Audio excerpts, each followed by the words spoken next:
Good afternoon, everyone. We see that there are still more people joining for today's training, so we're going to give it a couple of minutes before we get started.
Okay, we've got about 55 people, so we'll allow uh, folks to keep coming in to the training, but we'll go ahead and get started. We want to thank everyone here today for taking the time to join us.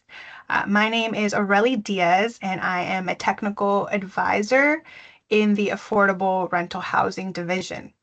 Today, the technical advisor team is excited to present the Ask the Experts training series. This is a series that's designed to highlight the various ARH teams and allow you, our partners, to hear directly from our experts and give you a chance to ask them questions. We are sure that this series is going to offer great insight into the work that our teams are doing and hopefully allows you to learn from them and engage with OHCS staff in a meaningful way that helps you move your projects forward. So thank you for being here. We are going to start off this series by highlighting the production team. They work diligently and they have great information to share with us today. Hattie has an informative presentation prepared for us, and Alan and Tyler are also here and they're ready to answer any questions that you may have. So we are excited to hear from them throughout this meeting. Before we begin, I do want to take a moment and remind everyone of some general agreements. We practice these throughout all of OHCS, and we ask that you participate as well in helping to foster an inclusive environment, stay engaged, speak your truth responsibly, listen to understand, be willing to do things differently and experience discomfort. And last but not least, expect and accept non-closure. So we thank you for participating and helping to make this training beneficial for everyone. Some quick housekeeping reminders before we begin. We will be using polls throughout the training to hear directly from you. And we have knowledge check questions as well to make sure that the group leaves here with some key information. The answers are not public, nor will they be shared. It's just for our use during this training. You will see the questions pop up on your screen during this time, along with the answers after the poll is completed.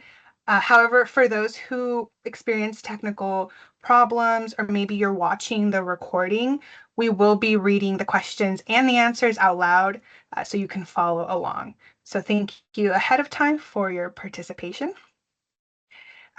We also have a Q&A portion, a live Q&A portion. at the end of the presentation where our experts can answer your questions. It's part of the training that we're very excited about. So if you have a question that comes up throughout the presentation that you need answered, we do ask that you use the Q&A function. You'll see there is the Q&A button at the top of your screen. We will not be using the chat today. Uh, so go ahead and type in your question there, and it will be addressed by the team at the end of the presentation. We ask that you submit the same question only one time so that we don't overpopulate the Q&A. But of course, you're welcome to ask more than one question. At the end, you will also have the option to come on screen or off mic if you wish to do so to continue asking questions. So we just ask that you are patient and respectful and allow our experts the space to provide an answer. Of course, some of the questions may be specific to your project, or perhaps they need a more detailed response, so they may require a follow-up at a later time. So we appreciate your understanding, but someone from either production or one of the technical advisors will follow up with a response in a timely manner.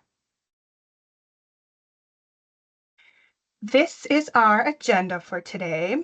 The expert team, they will begin with a quick introduction into who production is and the work that they are doing. We also have a section that's called How to Be Successful, which covers the tips and the tricks that production has identified that would be useful as your projects are going through financial eligibility to closing and beyond. So we're excited to hear from them. And as I mentioned, we have that live Q&A as well. All right, so to get us started, we are going to begin with our first poll. We want to know more about you and your experience working through Orca. So you'll see the questions pop up momentarily. There they are. So go ahead and tell us who you are. Are you brand new to the Orca, which is the Oregon Centralized Application? Are you working through the Orca process? Maybe you've recently submitted an intake, or you are in the impact assessment stage. Or the last question, are you in the financial eligibility or closing stage of Orca? So we'll give it a few moments to see the responses.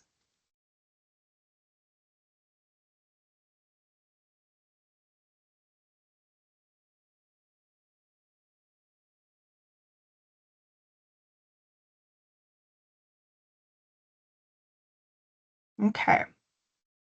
So I'm seeing a lot of variety in today's training. So if you are in those final steps of Orca, you may already be familiar with the production team, and perhaps you have great questions for us today. So make sure to add those to the Q&A function. But if you are newer to Orca, this is a really great opportunity for you to learn what you're going to be expecting as you're navigating this process. So this will also be a great opportunity for you. So thank you so much to everyone for participating in this poll. So I'm going to pass it on to Hattie. She has, like I said, she has a great presentation about production. So I'm going to let Hattie take it out. Go ahead. All right. Thanks, Aurelie. Hey, everybody. Welcome to the first Ask the Expert session, talking with the production team. Really excited to have you here. And Tyler and Alan are here with me also to just kind of walk through what do we do after your project reaches the production team. So I just want to kick off and start with, please, any questions that you have, go ahead and hold those up until the end where we have the Q&A time. I will say we're going to talk a lot about what production does. We are not going to talk about what the resources team does. So we will not be answering questions about the waitlist, any funding, or any projects that are currently in impact assessment or intake. If you have specific questions about your project, please reach out to the technical advisor team and they can give you an update on where your project is. So what does production do? Most of you who have done projects have worked with the production team. We're kind of the central hub. We manage the full process after a project goes to Housing Stability Council, all the way through closing and final closeout of application. So I also have here, we manage the pipeline of up to 30 projects. I just wanted to share some fun stats. As my team knows, I like to dig into the numbers and see what we've got going on. So I'll share those in just a minute. We're your primary contact for the sponsor team, development team. Any questions coming through, anything about the projects, those need to go directly to your assigned production analyst. That's really kind of the front lines to be able to get the rest of the way up the process to the chain if we need to. We communicate with lots of different partners.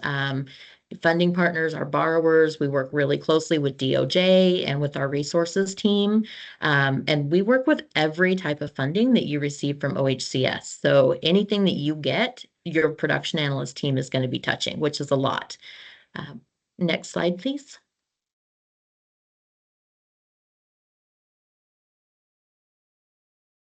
All right, so this is going to talk a little bit about who we are, but I said I'd give those stats here. So currently, we have 235 projects living with the production team. Of those projects, 56 of them are in what we call the underwriting stage, which could be financial eligibility, could be commitment, financial closing, or if you have a project that's still hanging out pre-ORCA, that would be in underwriting stage as well. And then 179 of those are in active dispersing, drawing, or working through construction or disbursement of funds. So 235 is a lot. We have a team of was 17, now 16 production analysts. So that's about 15 deals per PA on our plates right now.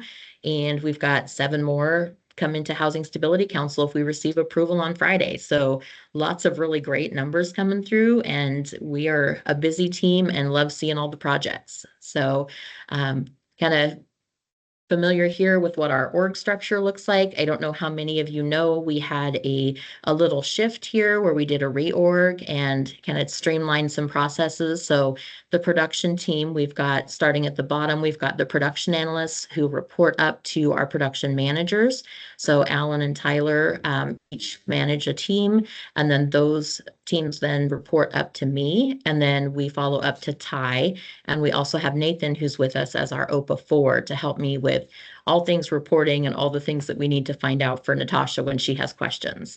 So I do like to say that Alan, Tyler, and I, we actually manage the teams together between the 3 of us, which really works well for us, and we have a good handle on what we've got going on. All right, next slide.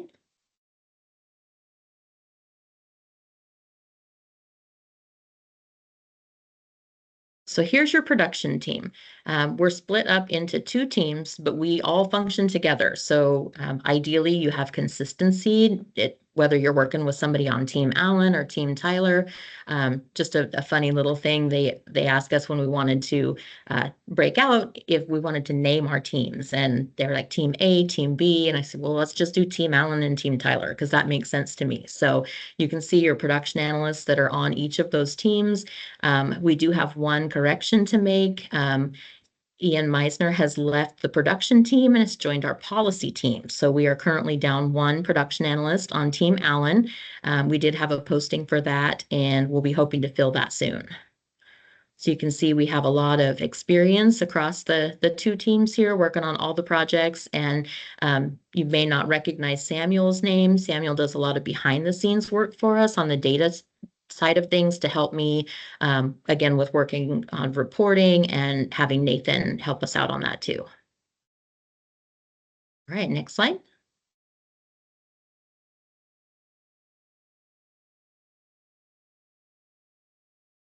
All right, so here we are going to dig into the ORCA financial eligibility or the underwriting steps. So we know projects go through their whole process with the applications team, the resources team, and then they go to Housing Stability Council for that initial recommendation of funding that can help us to generate your LOI.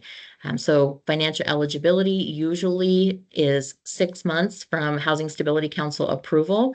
We can go up to 9 months. There are some caveats in the ORCA manual that are identified to allow for a little bit longer time.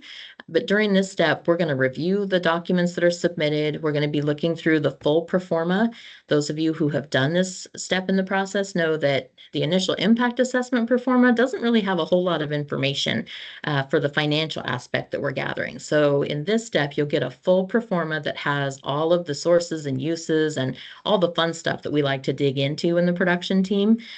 So we'll be looking in on those things. We're going to be looking at all of our underwriting standards and guidelines, making sure your project meets those. We're going to have your kickoff call. We'll get your LOI out for you so that you can work with your funders and get any other additional funding coming through. We're going to work with you to identify your timeline and set those goals for, hey, we think we want to close, this time frame, and what's it look like to get to that point. And then we facilitate the preparation of our OHCF documents. So we prepare those, send them off to DOJ to make sure we didn't miss any spots, and then get those circulated out. Just a reminder too, some projects have multiple funding sources, so you could be looking at a lot of documents to come out. I think, we've had a couple that had LIFT and PSH and 4% and bonds and, the works, right? So there's a lot of things that production is coordinating and getting your documents. And I do have a little quick tip. Again, I'm just going to throw in, if you want to get your documents drafted sooner to be able to get those circulated, what we need from you is your entity name, your single asset entity, and we need your signature blocks. We need to know who's going to be signing. And then we can draft up the documents and get those over to DOJ. So quick tip, if you want to help us out, make that go a little bit faster, give us some information a little bit sooner in the process. All right, next slide.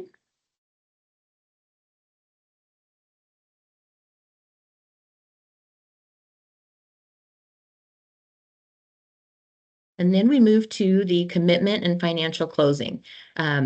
This one's funny because people always ask, well, what is the difference between commitment and financial closing? Because realistically, we're seeing projects move so quickly through ORCA that we don't actually live in commitment very long. I think our record right now is 1 day that a project was in commitment, and then we rolled right into closing. So it's really kind of lumping those two together. And if projects need to take the full time, that's totally fine. We just know that we want to be flexible to work with you on your timeframes to get things going as soon as possible. So at the commitment step, you're going to get an updated LOI that's going to confirm your final OHCS funding amount. That could be, you had another source that came in that you didn't realize you were going to have, and so you don't need as much funding from us to come in. We're just going to fine tune that, and then we'll be preparing a reservation letter. And that's the old reservation letter that has a signature line that y'all are familiar with doing when you've done projects with us. We're going to be working to finalize the pro forma again. Every step production has, we are digging in those details with you, just making sure that we're meeting all of our guidelines. We're going to have draft documents out. We're going to get the resource manager involved. If there's questions or comments that come back from other funders council, we'll be working through those comments. Just really trying to get everything finalized. If we need to go back to finance committee, we'll prepare a presentation for that. So on our LIHTC deals, we usually do need to go back right before closing on the 4%, and we will lock in your reservation amount at that time. So your production analysts will be working on those write-ups. For our bond transactions, we also do need to go back to Housing Stability Council a second time just to get our not to exceed bonds approved. So you'll be hearing from your production analyst as they're working on those write-ups. We're going to review the closing draw and get that over to accounting to be processed. And then we're going to coordinate with escrow and with Roberto for signatures. So Roberto signs our documents right now, and we have a lot of transactions going on. Again, another plug in here on transactions. We've closed 63 projects this year in 2025, and we have 9 more left to go, which is really exciting. I think those are record numbers for us.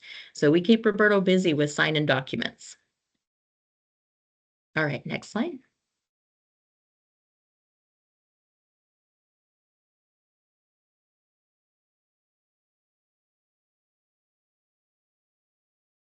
And then we move to construction monitoring. So this is always fun. I know when I interview new production analysts, they ask, well, how long do you deal with the projects? Like, well, we have them for a few years because we do initial funding and then we hang out with them all the way through the process. So construction monitoring can take 1 to 2 years from financial closing, just depending on what we're doing. We're going to be reviewing your progress reports. Production's going to be looking through those. We like as many details as you can give us. We want to know if you've got delays or if you've got something causing challenges. We also want to know what's going well, right? If things are going smoothly or you do something ahead of time, we want to see that too. We'll then update our own internal records with the construction percentage complete. We'll review ongoing draw requests and use the eligible, non-eligible items list for determining. Most of you have that list. It's available on our website if you need it. And then if we do have challenges, and the thing that we all don't like to talk about, but we know happens if you have a funding gap during construction, your production team will gather your information and take those requests up to management to consider, depending on whether we have any additional funding available or what the request is. So a lot of stuff happens in construction monitoring step, and your production analyst that you were assigned initially will also follow you through that whole process. So you won't be, ideally, unless we have some changes around in staff, we won't be switching things up on you. All right, next slide.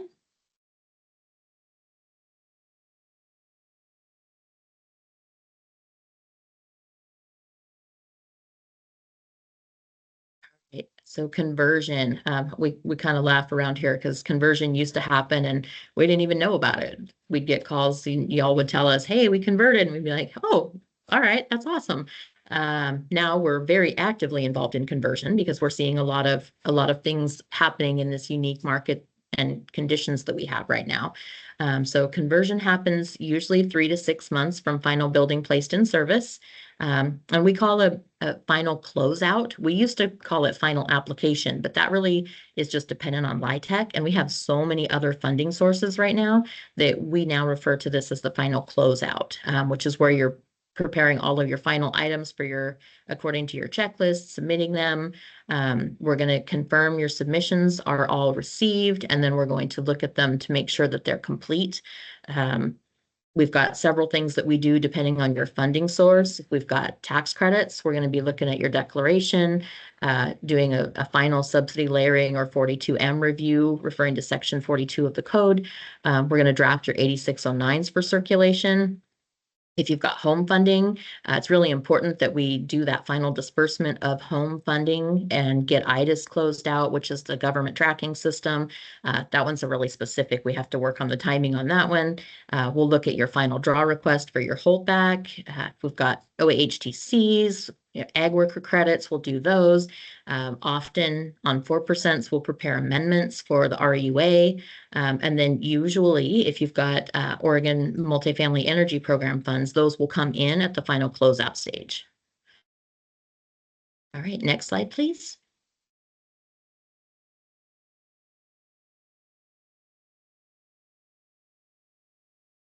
So we're talking here a little bit about the project life cycle. So you notice I did not put anything in this slide to talk about everything that happens prior to your Housing Stability Council initial presentation. This is what happens when you have a project with production. So we start with financial eligibility. We go through commitment into financial closing, and then we work through construction and go back to closeout. So it's just a visual representation of the steps we just talked about. Okay, next slide.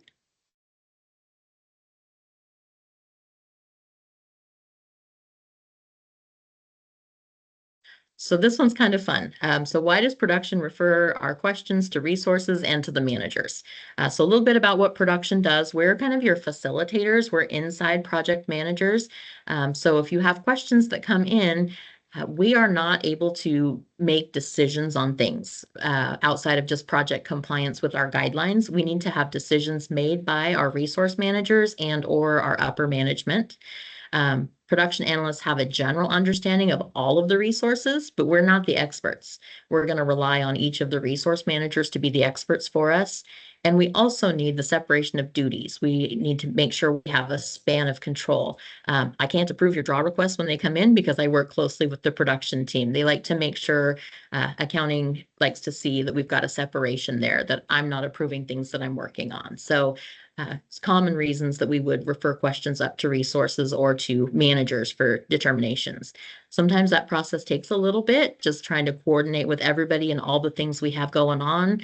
And with the number of projects we have on our plates right now, sometimes we try to grab somebody and say, do you have a half an hour? We can talk about 5 projects. So just appreciate your patience and understanding as we're trying to get answers to questions for you. Okay, next slide.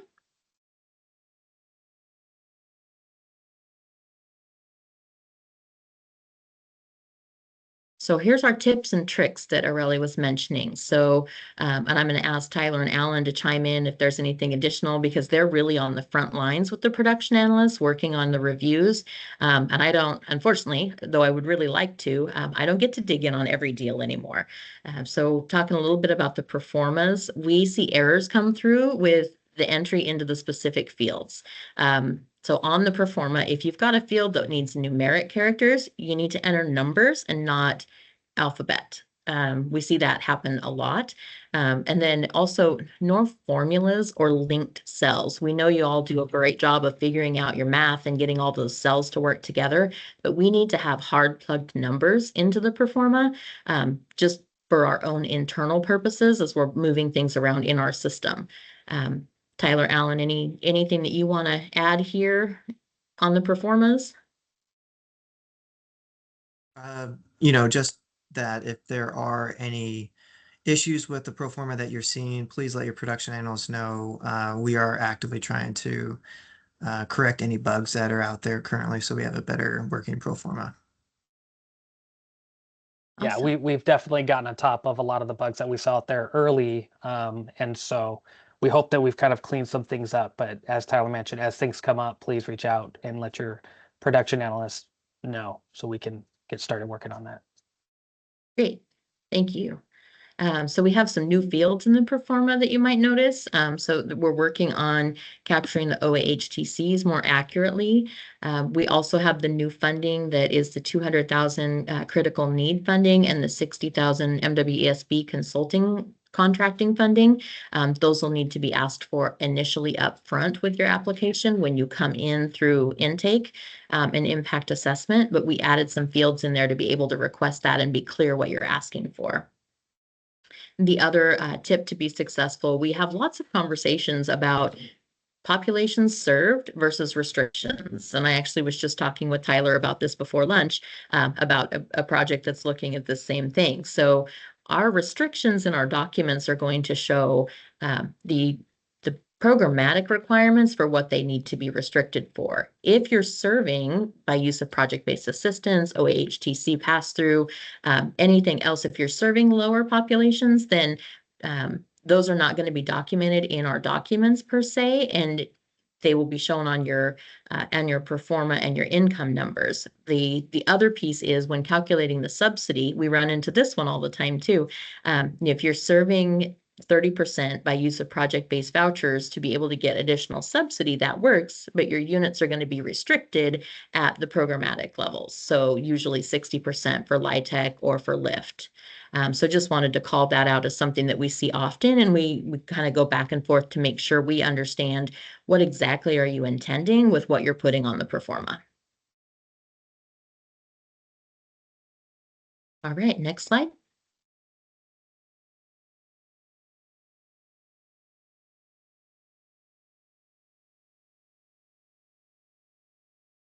So our how to be successful, financial eligibility and commitment.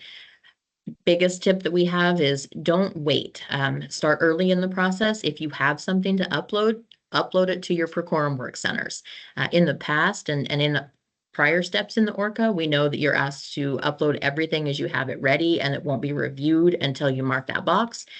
Once you hit production, we're not going to be having that. You need to upload things as you get them, mark the task off, and we just hit the ground running. You need to hit your milestones. Really important. If you're not going to make something, you tell us. Timing is so very much important right now, especially at the end of the year. Right now, we're looking at closing out some bond deals. And I don't know, I'm going to segue here just a little bit, and that's just what I do. Talking about the bond authority, we actually lose our bonding authority on December 15th. So anybody who's curious why we're not closing any bond deals after that, that is why. And we actually have to communicate with Treasury if we need to close anything later in the year. And it's kind of a mess to get all that sorted. So we just say the 15th is our cutoff. So if you have something that's slipping or you're not getting everything locked in that you need to, the sooner you know that, please let your production analyst know so that we can work with you to get closings scheduled and keep the project on track as best we can. Just want to emphasize too, your production analyst, they are your person. They are your primary contact at OHCS through all steps after starting financial eligibility. So if you have anything come up, reach out to them. If they need to pull Tyler, Allen, and me in, we can absolutely jump in and help and problem solve, but we want to make sure that you're reaching out to production first. Another pro tip, download your documents. If you've got things in the Procorum Work Center, download them and then upload them again for us when they're completed and when they're ready to go. We really want to be your partners. We want to look at the transactions as, we are a funding partner. We're in this too, and we want these to be successful. We know in production, we want to see units on the ground. We want to see units rehabbed. We want to be successful in that. So treat us like a partner and pick up the phone and give us a call, have email communication, whatever we need to do. And then if you have a change, things happen, we know. If you have a change that needs to happen, please come to us as soon as you know it needs to happen so we can determine what the next steps are and whether we need to get management involved in that or go up to resources team as well. So those are some how to be successful tips. Tyler, Allen, did you have anything to add there? Yeah, No, I don't have anything. just echoing what you said, Hattie, communicate as early and as often. We'd like to see these projects get closed just as much as you folks would. All right, next slide.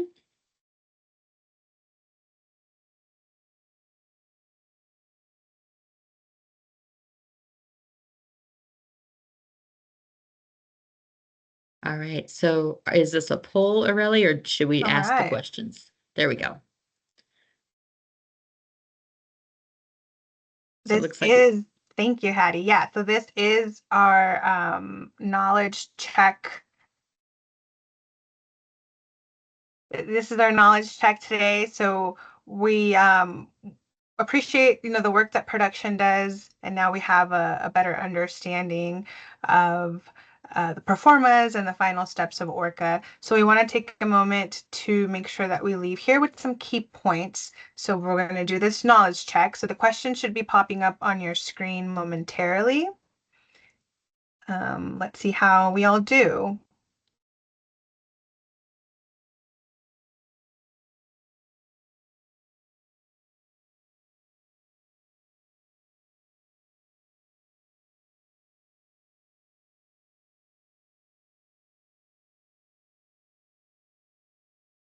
So the first question on this knowledge check is, what is the role of the production team in the development pipeline?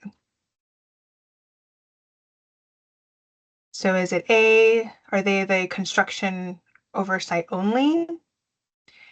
B, the central hub for all projects? Or C, financial auditing?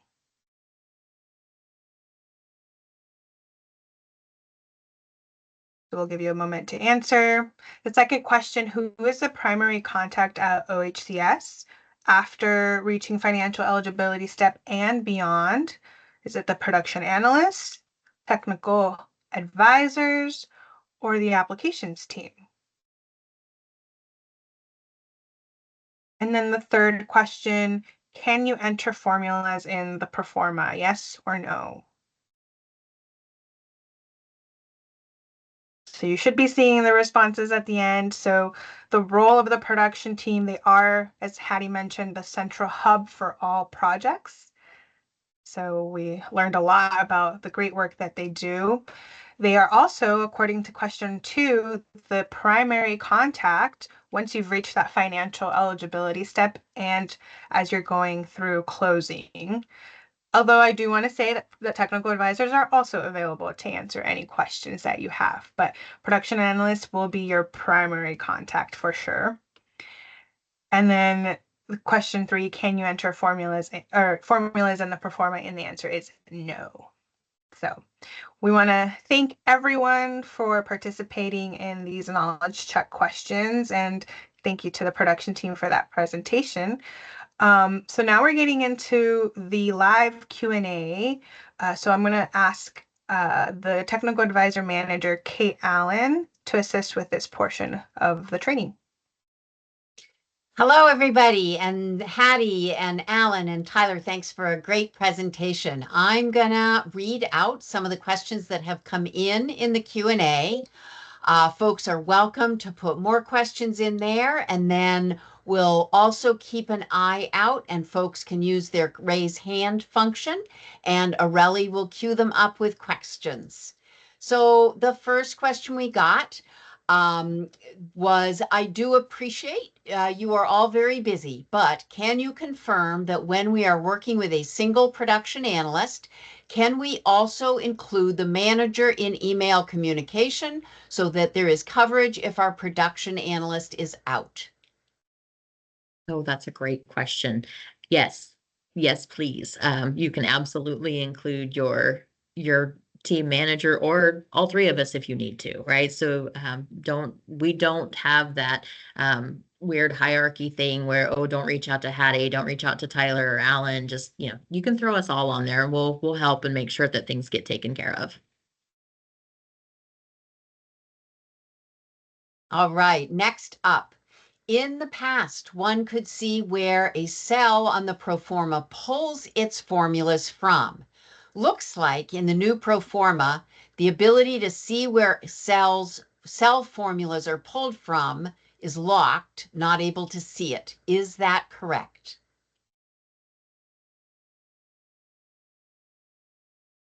Yes, so we've done a lot of updates in the Performa.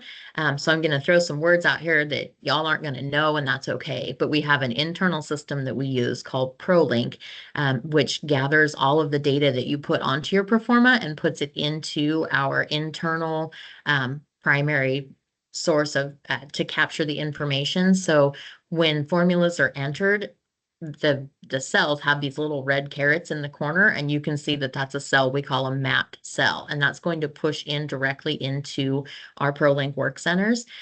So yes, a lot of the formulas have been removed from being able to be seen because of the intricate details of how that is mapped to be able to work in our system.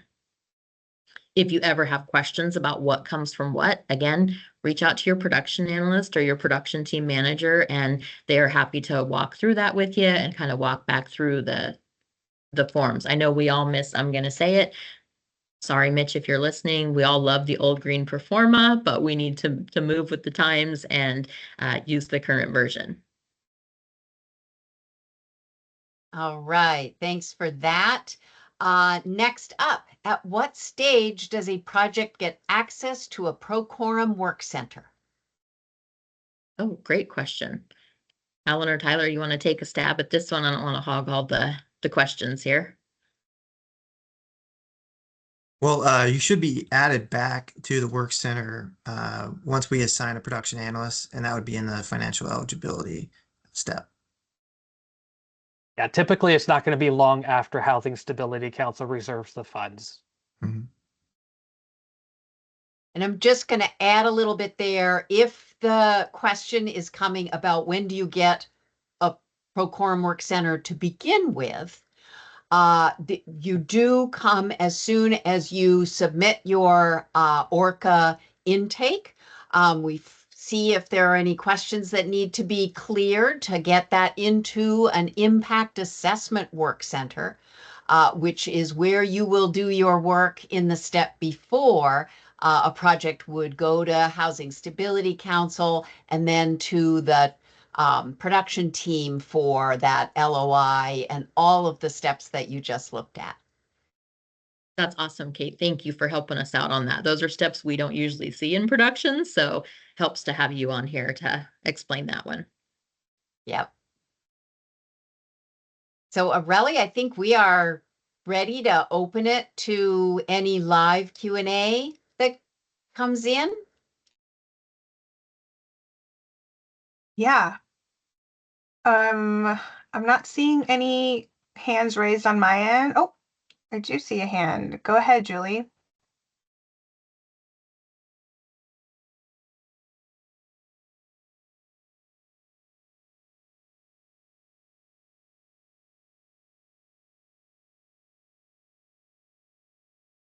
Just a quick note, if you were previously unable to unmute yourself, you should have permission to unmute yourself now. Great. I think I did it. Can you guys hear me now? Yes. Awesome. Thanks for Yes, we having this can. training today. We really appreciate it. We are we have a project that just got AI approval, and we are on hold because there is not funding yet for our project. But we would really love to see the financial assessment documents and start kind of understanding them and working on them. We understand that we don't have access to those yet because, you know, we're not moving forward with funding. We don't have funding yet, but we would like to see them, understand them, start working on them so that when funding is available, we're not all of a sudden hit with a massive amount of documents like impact assessment, where you have to rush to finish everything and even understand or grapple with them. And it sounds like, you know, there's a lot of changes in the pro forma that we might not be used to. And so we have an interest in, you know, doing something while we're waiting instead of having to wait, and then having to rush to try to figure everything out. Yeah, that's a great point, Julie. I don't have, I think we've got Kate, we can take that question back to the applications team about getting access to questions. I will say generally all of the tasks that are created in your Procorum Work Center for FE are going to come from our old tier 1, tier 2 list of deliverables. But Julie, we'll follow up on that and see if we can get some answers. Yeah, we actually have an answer on that. Oh, perfect. So once a project is on the wait list, so that impact assessment step has been completed and the project is waiting for available funding, you should be able to get access to your existing Procorum Work Center. And there's, you know, at the top when you open that, the first tab is impact assessment. The second tab is financial eligibility. And you should be able to go in and review what those documents are, download them, begin working on them. If you can't do that, if you don't have that access and you are on the wait list, we'd encourage folks to reach out to technical advisors and we can check in with the application team and be sure that you do have that access. That's great. I didn't know we had that available. That's awesome. Thanks, Kate. Yeah. Thank you. Thank you, Julie. I think the next question was Travis, I believe, Travis Phillips. Sure. Yeah. Hi, Hattie. You've likely heard this from me before, but wanted to share for the rest of folks as well.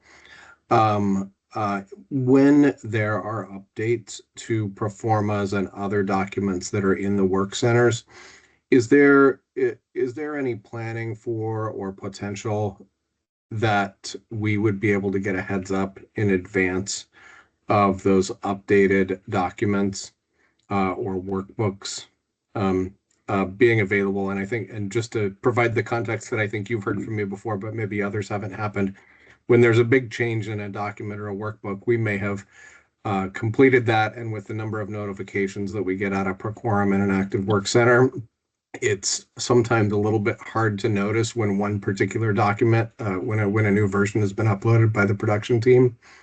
And if there's a little bit of leeway for when that new version comes out and when the new version must be used, would make a big difference for us.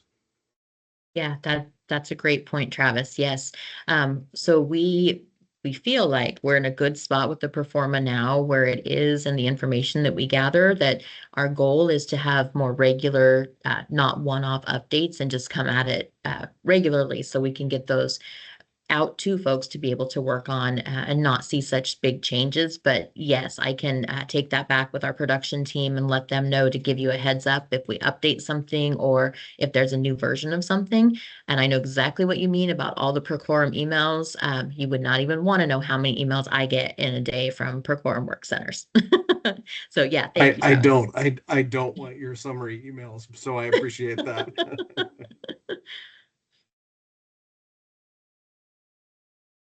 Okay. Thank you, Travis. Shelley also has her hand up. Go ahead. I'm sure you're not surprised, but I do not have a question. I have a comment, and I want to thank Hattie, Tyler, and Alan. You guys have done an awesome job training your folks. We've had great success. We get immediate responses. Our draws are approved within a day or two. So I just wanted to say we appreciate how things are going, and we like the process. That's awesome, Shelley. Thank you so much. We love to hear that feedback. I love to hear it, all the positive Thank you, things Shelley. happening. Yeah, that's great.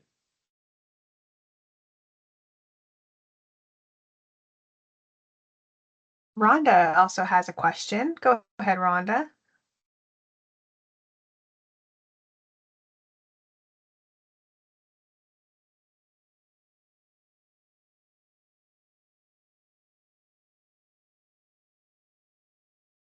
All right.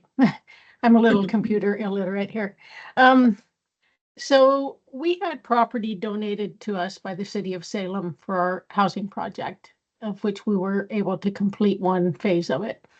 I have to go in front of a group next week to because it's been 3 years since we've been given the nonprofit status on that property, and so it's probably going to be removed now until we can start building. And so when I go to this hearing, I'm hearing what you all are saying, and it sounds like once we complete the financial eligibility, that then it's going to be at least another 9 months for some other action steps, and then eventually to the build. Is it fair to me then to say to this group that we would probably be looking at spring of 2027 before we would be building?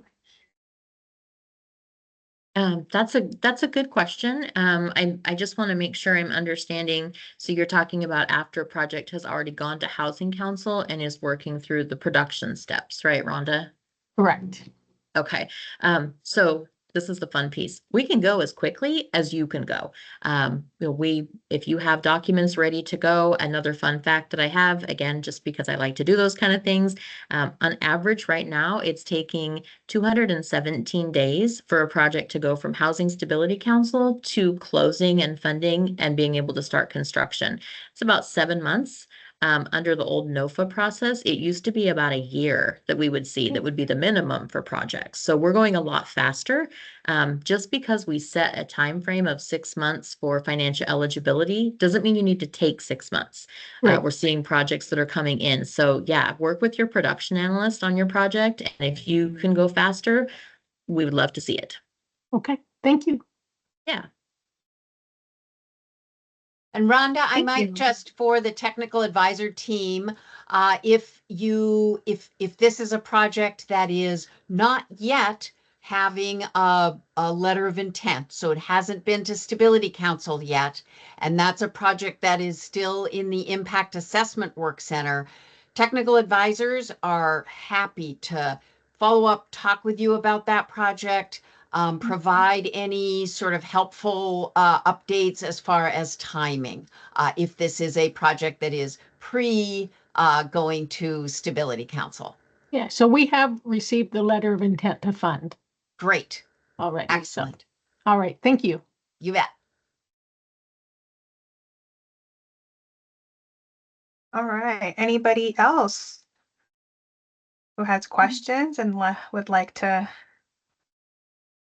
take this Does look like time? there is another question in the Q&A. Thank you. So we have another question that this asker lets us know that they don't have a mic, but is the Orca manual version 2.1 dated July 25th, 2025, the most recent updated version, or is there another update? Oh, that's a good question. So I'm going to have to actually pop over to the website and check that myself. Whatever we have on the website is going to be our most current version. And we can, from the technical advisor end, I can confirm what you were just going to do, Hattie, that July, August update that's on the website is the most recent. Perfect. Thank you, Kate. I just got there. And Colleen also has a question. Hi, everyone. Thanks for allowing me to join. I really appreciate all the help that the production analysts do for me. My question, I actually asked the analyst on this for the project I'm working on, but maybe others would benefit. On the impact assessment performance, if we have an equity contractor involved, where are we supposed to be referencing the subsidy? Oh, that's a good question. So that is a project specific thing that we need to work through for each project. So when those funds became available, there was an update to the performa that it has those fields on the sources to be able to pull that in. So without looking at your project, I wouldn't know, but absolutely, work through your production analyst if you have those questions, and they can bring those back up to the resources team for funding related questions. Okay, no worries. Thank you. Sure. Thank you, Colleen. And I see another hand raised. Kevin, go ahead. Hi, on the impact assessment pro forma, the population served set-asides goal section, what's the expectation there? I mean, at this stage of our project, we anticipate having the majority of the units available for people with physical disability, but we don't necessarily know if they will be reserved specifically for that, and that's true of several other categories. So what's the expectation? Good question. I'm not as familiar with the impact assessment performance since it's done before projects reach our production step. Kate, do you or any of the technical advisors have any help on that? I think the guidance that we provide when we're talking with developers is to the intent of impact assessment is for you to give us the best picture of who will be that population and then put those in, in the categories. If your population is general and you'll be providing services that are appropriate for a certain population, you'd have an opportunity to describe that in your narrative. But the important thing to remember is if you, for instance, lock in, a certain population, and right now the best example I could use is like permanent supportive housing. That is a specific housing resource, and if you sort of frame your project at impact assessment as having, some number of units that are PSH, you wouldn't be able to change that in the financial eligibility stage. So you want to unless it is a population specific source like PSH or veterans housing, and you are going to specifically serve some portion of that need in your project, you would sort of pick the most appropriate in affordability level as you're structuring your pro forma, and let me know if that did or didn't answer the question. That was helpful. Thank you. Great. So Aurelie, I see we have another question in the chat. And asking, not sure if this question is relevant for this meeting, but I'm wondering how OHCS is tracking on the required sustainability requirements for projects. For example, Earth Advantage or Energy Trust of Oregon. Hattie, I'm gonna leave to you to if there's anything on that, I can also wrap up on that one. If Yeah, needed. I don't have anything on that one right now. Usually those conversations we would refer to Kevin Burgee, who is our architect. So Kate, I'm happy to let you take that one.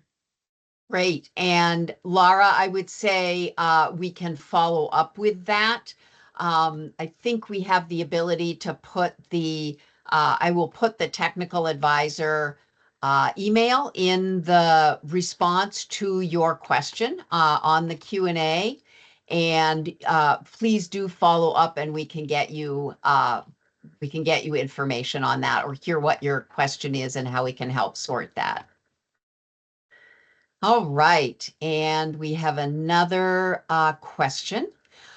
Should we expect, we should expect to use the same pro forma doc from the moment we start the ORCA process all the way to the end, final stage of the process, correct? Ooh, good question. So once you receive your financial eligibility pro forma, as soon as, so I guess I want to backtrack just a minute here because I forgot to include this on our slides. So once projects go to Housing Stability Council, the following Tuesday, Tyler, Allen, and I meet and we look at the pipelines for all the production analysts and determine who's going to get your project. During that time, we'll get your project assigned, we'll get somebody working on your LOI, your financial eligibility pro forma is going to be pushed into your work center for you to be able to access. That full expanded financial eligibility pro forma will go through the life of your project for all of the remaining steps.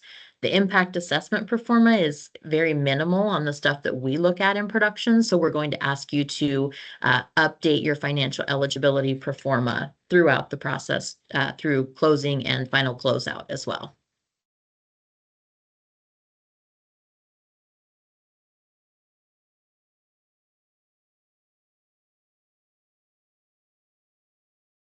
Do you see any more questions in the Q&A, Kate? Not seeing any questions in the Q&A. I'm just sure there are still some burning questions out there formulating themselves. We still have enough time, so if anyone wants to raise their hand, this is it. This is your time.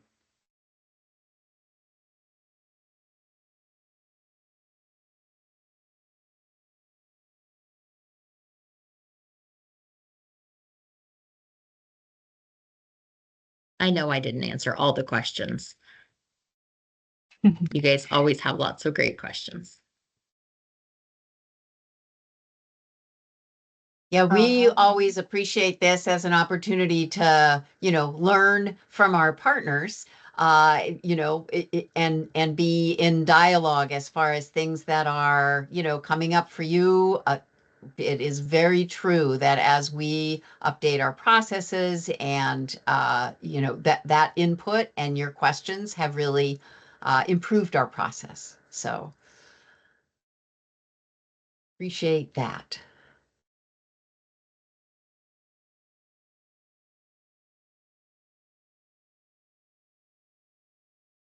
Okay. Don't see anyone else raising their hand. And I don't think there's anything in the chat.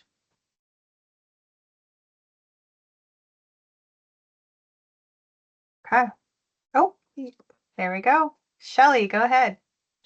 So Hattie, just a suggestion when you're trying to do your numbers, you might make sure you pull the RD projects out of that because automatically you got 8 months to deal with RD and that's not fair to you to have good numbers. So just a suggestion. Yes. Thank you, Shelley. Yeah, and I heard we RD's back and getting some responses out on projects, so that's a really positive sign. Yeah, slow but sure. Yes.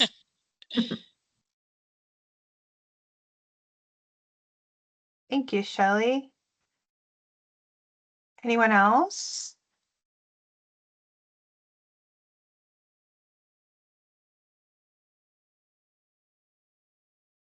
This is your time. We want to give you, maybe you're still thinking about a question. So we want to allow you some time to come on screen or off mic.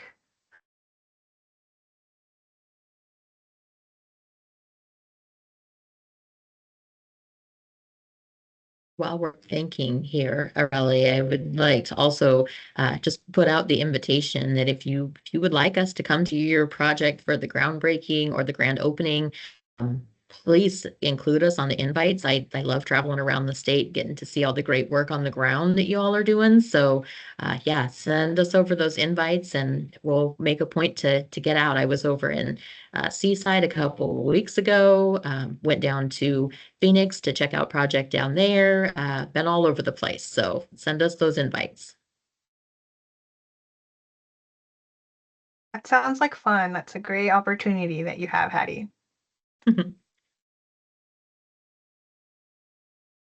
All right, I'm not seeing anything. I just want to make sure, Kate, that there's nothing on your end. I am not seeing any additional questions. I think we've cleared them. Probably important that folks know how to reach us. We did put technical advisor email in the response to one of the questions. I think everyone can see that. There we are right there. Yes. Well, I want to thank everyone for your participation. And of course, thank you to our experts, Hattie, Tyler, and Alan, for the great work that you do. So yeah, we have the technical advisor team email on the screen. So if there's additional questions that you have, feel free to reach out to us and we will make sure to follow up. A quick announcement that I do want to make. Everyone who attended the meeting today will be receiving an email from our training colleagues that will include the slides for today's presentation along with the recording of this training in case you do want to go back and review the information. There will also be a short survey included, so you can share your feedback on how we can make these trainings more beneficial for you. And then you can let us know any other teams or topics that we should be including in the future trainings that we have. So we look forward to hearing from you. So we, like I said, use that technical advisor email to communicate with us. And this is going to be a recurring event. So we'll be on the lookout for more of these trainings. There should be a LITech training in January that will also be beneficial with lots of great information. So be on the lookout for that in the next, an announcement in the next few weeks. But that's all I have. If no one has any last words, I just want to thank everyone for joining us today. Yeah, thank you so much. And thank you, Aurelie and the technical advisor team for putting this together. We really appreciate the opportunity to come talk and talk about what happens with the production team. We're excited to see new projects come through and get units out on the ground and get rehabs done. So thank you all for bringing us great projects.